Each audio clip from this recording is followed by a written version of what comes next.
K, aka Master Swag King, coming at you guys today with another video. And if you guys are returning viewers or new viewers, then please consider subscribing to the channel if you have not already. Leave a like on this video if you enjoyed it and comment down below. Also, make sure you guys hit the notification bell. That way you guys can get notified on whenever I upload a brand new video. And in today's video, we are going to be talking about Jim Lee coming back to Batman once again. So we already did a previous video talking about Jim Lee being confirmed to return to an ongoing Batman series in 2025. And in this video, as a follow-up, we're going to have more information about that. So a lot of people were speculating, like ourselves, we're like, are they just going to start over with the new Batman #1, or are they're just going to continue on with the Batman current series right now, which is already on issue 153 with Chip Zdarsky? And as we know, since Jim Lee and Jeph Loeb are going to be taking over on issue 158, as it was confirmed, then they'll take over. What are they going to do? Well, kind of find out, they're actually going to do Hush 2. I'm not even kidding. So if you guys love, sake. Yeah, I'm not even kidding. They're coming back to do Hush 2. Remember.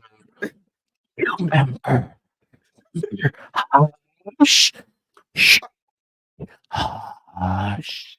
So I will say this, as you guys know, I love Batman Hush. I have the trade, I have the omnibus, and I will at some point have the compact comics book that they just released. And this is the thing, guys. The reason why they have to bring back Jim Lee and Jeph Loeb is because Chip Zdarsky's run has not been a bestseller. Keep in mind, guys, we mentioned this on our comic books are dying video that a lot of people liked. And obviously I was just saying that as a title because I want to get us to watch the video. It's an easy YouTube trick. I knew it would work, obviously. But no, what I said in that video, I still stand by. There's no way a person should be on Batman and the title just completely just fizzles out. Guys, it's Batman. Literally, Batman is one of, if not the most iconic things ever made on this planet. There should be no possible reason people go, you know what, I don't want to read Batman anymore. That means you are complete, utter garbage. And you are writing some actual trash. Have I read all this stuff? No, but just like, you have to understand, if you are not someone that can attract someone on Batman, you're trash. I'm just saying, like, you must suck at telling stories, because Batman himself should just be gathering people to read his books because it's fucking Batman for the reason, right?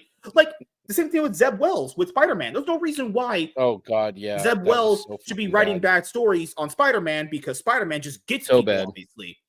So I truly think the reason why they're bringing back Jim Lee and Jeph Loeb, obviously, for Batman Hush 2 is because the Batman book currently right now is not selling very well. The only thing I said not to do was obviously restart it over, because they did it with the Flash earlier this year, where the Flash had been at 800 issues, and they were like, you know what, let's just restart it to a #1 with Dawn of DC. You know what a spit in the face that is to Flash fans everywhere that supported that shit to 800 issues? Then they did a special issue, and they're like, you know what, back to a #1. And I even said in my comic books are dying video, and I think Wes from Thinking Critical said it too, why not just get a new creative team? If your book is failing, get new people. Why are we restarting it over? You know, like, guys, books come out like monthly. It takes a while for these numbers to pile up on some of these characters. Just get new people, which they are. And for the DC All-In initiative, they finally did something the fans wanted. Fans said, stop rebooting the fucking books. Okay, we'll stop rebooting them. Good fucking God, it only took just 30, 40 years for that to happen. But hey, better late than never, as they say. I'm hyped for the book. I don't care. But this will start in Batman issue 158. And the reason why Chip Zdarsky is off the book, from what I've read, is because they took away an editor that he liked on the Batman book. So he just kind of wants out. I'll be honest here. You were getting out of there anyway. Your run ain't interesting to people. Like, I haven't read all of it, obviously. But if you're on Batman and your book is not selling with that legacy of character, you must suck. There's something there. You must be trash. You know, if you can't sell and you're on Batman, get the fuck out of here. So at New York Comic Con 2024 that just happened, we will be covering other news from that. I've been taking it slowly because the stuff isn't coming out till 2025. So I'm actually glad they're not going to reboot it to a #1. Thank fucking God. Would I be a spit in the face to people? Yeah. Here you go. Right here. Batman Legend returns to Miami. I'm joking, guys. Batman Legends return for Hush sequel. Over 20 years after they first shook up the comic book world with their iconic Hush storyline in Batman issue 608 to 619, Jim Lee, Jeph Loeb, Scott Williams, and Axe Sinclair are reuniting for Hush 2, which will run in the pages of DC's main Batman series starting in March 2025's Batman issue 158. DC was silent as to what will happen to the current creative team on the series, Chip Zdarsky and George Jimenez.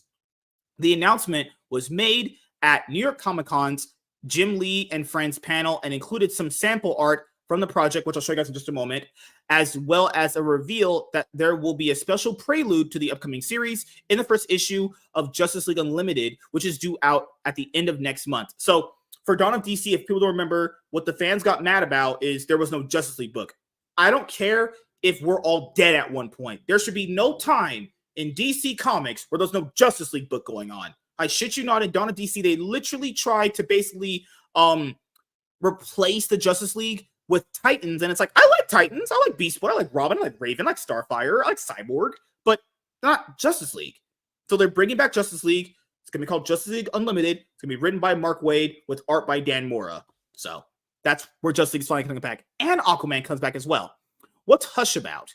And that's one of the art images that Jim Lee brought, which looks very, very good in my opinion.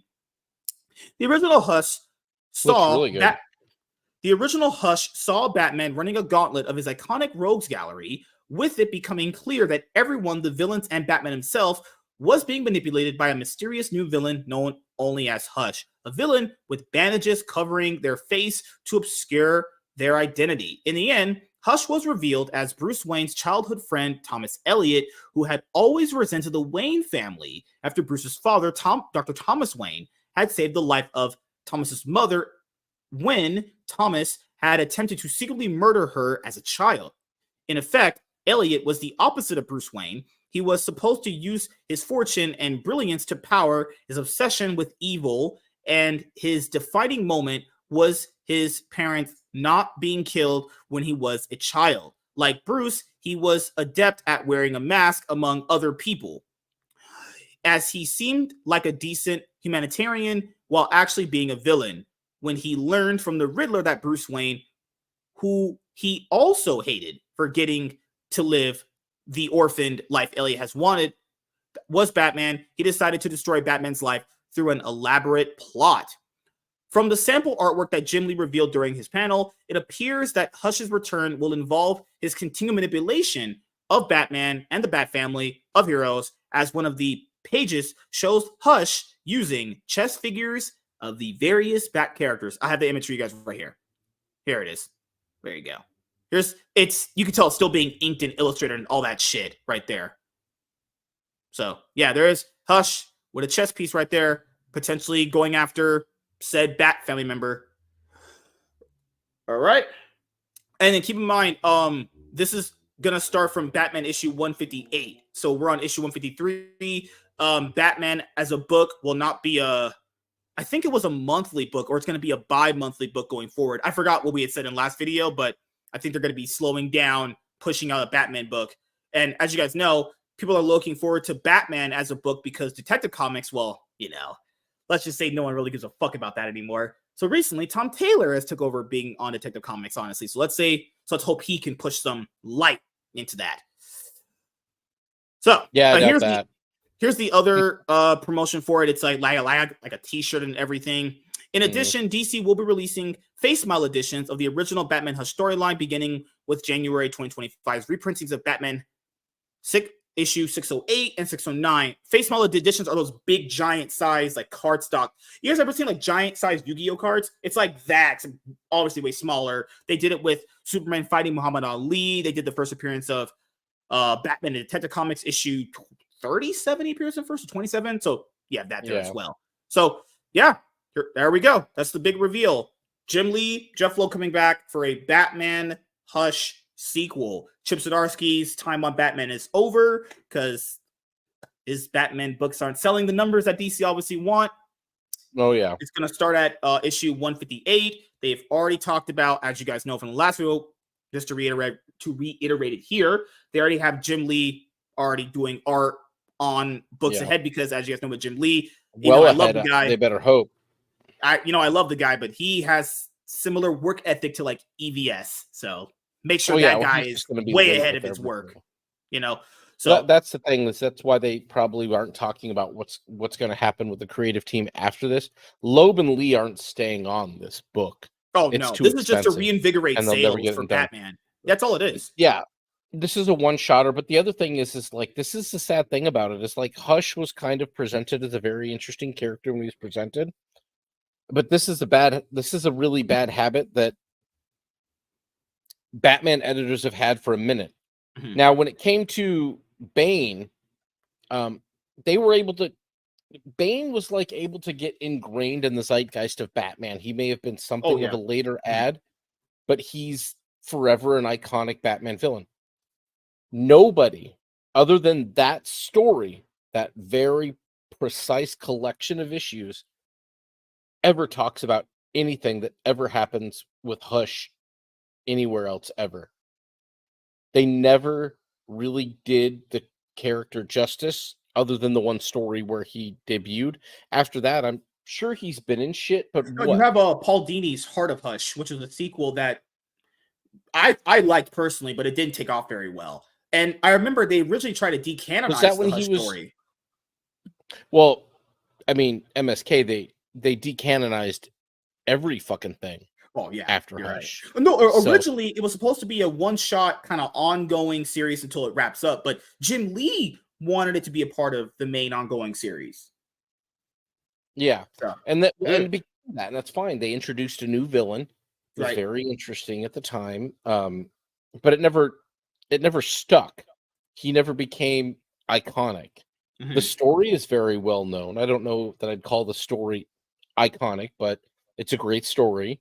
Mm-hmm. That stood up, but nothing that they've ever done with Hush after that really ingrained him. And there was a lot of great things that went on with Bane, besides Bane being a part of Batman for so long when they set him up, like that whole Nightfall story.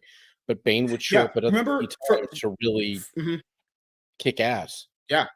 For Batman Hush, people don't remember what they actually did with Hush outside of Jim Lee's original run with Jeph Loeb and Paul Dini's Heart of Hush. If you guys even like those stories, in Batman Arkham City, there was a side mission for Hush, which people overrate. I think that was one of the more weaker side missions in that game. I don't think it paid off for Hush at all. I think it was kind of just there. Same thing with Arkham Knight. I don't feel like that one. Both Hush storylines for Arkham City and Arkham Knight, I don't think were that good. I like those games. I haven't played Arkham Knight, but I remember the story. I know the story, but I think the Hush side stories are not good, in my opinion. Then they tried doing that Batman animated Hush movie, and that was just probably one of the biggest steaming piles of dog shit I have ever seen. That straight up made me stop watching those movies. I was like, how can you mess this up? That's unacceptable to mess that up the way they did. When the writer was like, well, we couldn't have had Thomas Elliott be Hush because everyone already read the story. Tell me, just give me the bridge. I'm off. Yeet. What? Stupid. Yeah. So Hush recently, memory, if you guys can understand where I'm bringing up, the recent memories of Hush have not been that good at all. The best one out of that is probably the Arkham City side mission. Even that was like, nah, at best. So I hope if they're gonna do this with Hush, and I'm hyped. You guys know me. I'm ready for it. I'll buy it. I'll read it monthly until it stops. This better be good, right? Because people factor in I don't usually go over comments in these videos most of the time, but this is the point. This is technically a bait and switch, but it's not the way most people are probably thinking. This is the bait and switch as far as sales going. They know the Batman book currently is not selling the way they want. So it is a bait and switch, but not like, I don't think character-wise. This is like they have to really reinvigorate sales on this Batman book because they know Detective Comics sure doesn't have that. This is going to get God knows how long. 6 to 8 months of sales. Yeah. A trade paperback that will sell very gangbusters. Well. Maybe what they'll do here is maybe Jeph and Jim will take another stab at presenting the character to fans and trying to get him more ingrained as somebody that anybody gives a fuck about in the Batman and Rogues gallery. Like if we did a get ranked on Batman's Rogues Gallery, Hush is not getting out of the Hush would be in like if you talked about the underrated characters. He'd be like a top underrated character for Batman. The other guys are always gonna be underrated, but like he compared to everyone else, like he's just like not, Roz, Bane, Mr. Freeze, Riddler, yeah, Poison you're Ivy. Gonna be able to go Penguin. on a list so long that are gonna be yeah. I mean, hell, dude, there are other people. There's Mr. Zaz. It's a better villain, more interesting, I think, more fucked up. Fuck, dude, Calendar Man, for fuck's sake, is gonna be. When he's done good, he's done good. When he's done bad, it's not as interesting, but I see your point. Yeah. But that's the thing. What I'm saying is that, like, Hush got one chance at being a great villain, and then literally nothing of remembrance after. I know Paul Dini's thing that he did was probably interesting. Was that during Paul Dini's run on? Was he on Detective? He was on Detective Comics. Yeah, I have his omnibus over there. Yeah. They have a Paul Dini omnibus? Yeah. Did you not know that? It got a reprint not too long ago. I have the original one. So that'd be worthwhile. Dini's shit was really good, actually. I think that's one of the more underrated runs on Batman because he brought a lot of the serialization to the comic. Like he did single issue stories, which didn't exist, and even to this day don't exist in most comic lines. Like he could get a story done in 32 pages with ads and out, and you got a whole complete Batman story. Yeah. Dini, the thing that I very underrated as a Batman writer. And keep in mind, guys, if you want to get a small sample of this, I think they should be doing this more often with books. The small sample of it, the preview of it, is going to be in the Justice League book coming out later on this month in November. So you're like, I'm on the fence about this. Just get that book and see if you like it, you know? So, yeah. Any other closing thoughts about a Batman Hush 2? You're on the fence. I Maybe think get issue 1. To be fair, it's only going to be 6 issues. So they're going to do another. This is only going to be 6 issues. So they're going to do potentially 12 issues with these guys. So it's going to be another story arc with these guys. Has to be. Don't just bring these guys back for 6 issues. That's not worth it. Yeah. I don't know. I don't know if that's going to get me to take it off the shelf. Take it off. Oh, whoa. Keep it on, buddy. The shelf and peruse the book on the shelf and look at it. Maybe I'll pick up a first issue just because it'll sell or it'll have resale. Get one of the variant covers, the limited to 1 in 25 shops or whatever. Might be worth some money. Yeah, it depends on how much they're charging for it. I don't know that I care that much. But yeah, I'll wait and see. I don't know. I maybe just do really the whole thing, wait for trade. Well, I hope that they actually do a good job of the I hope they do a good job of the story and they give Hush another chance to be ingrained in the zeitgeist. But really, it isn't just going to be Jim Lee and Jeph Loeb's second attempt here. It's going to have to be on the part of Batman editors to understand the villain in some way and actually use the villain well, which there is one crutch to that. Nobody else ever did. There, I don't think anyone has ball. Well, I mean, this is the a love and hate thing I'll say. Jim Lee working on it is like, hey, are they going to step up to that guy and be like, hey, fucking make Batman better in this fucking panel? It's like, do you think they have the balls for that? But then again, Jim Lee's had no balls for the last, how many years at DC? He's been the editor-in-chief, and he's been letting the company sink to the ground. So having him there could kind of be a benefit as far as like authority figure. It's like, you're not going to have some blue-haired lesbian go to him and be like, I think Hush should have pronouns in his bio. It's like, get the fuck up, bitch. What are you talking to me? Just saying, it could be a blessing or a curse. So, yeah, guys, I'm hyped. I'll read it, see if it's any good. You know, I myself only collect certain stuff in trade. You know, so that'll be issue 158. It's going to be out March 2025. Early preview, Justice League Unlimited, DC All in Initiative. Currently started with DC All in Special number 1. Absolute Batman came out. I have that. I got to read it. I got the weekly first Action Comics issue from Mark Waid, Absolute Wonder Woman, and Superman. I'm obviously I haven't ordered my newest pull list yet. I'm waiting until I get paid to order that, but I got the other stuff. Don't worry about that, guys. So yeah, I'm just glad they didn't reboot it all back to number 1. Oh my god, I'm gonna stroke. 158 issues in. Oh, back to number 1. Oh, fuck off. I would have just got a rope. Just DC, just new creative team. I don't care if the book is literally in the toilet. Just get a new team. So thank you guys for checking out this video. If you guys are returning viewers or new viewers, then please consider subscribing to the channel if you have not already. Leave a like on this video if you enjoyed it and comment down below. Also, make sure you guys hit the notification bell. That way you guys can get notified on whenever I upload a brand new video or go live. I'm MSK, aka Master Swag King, and I'm signing out, guys. See you guys later. Deuces. Peace.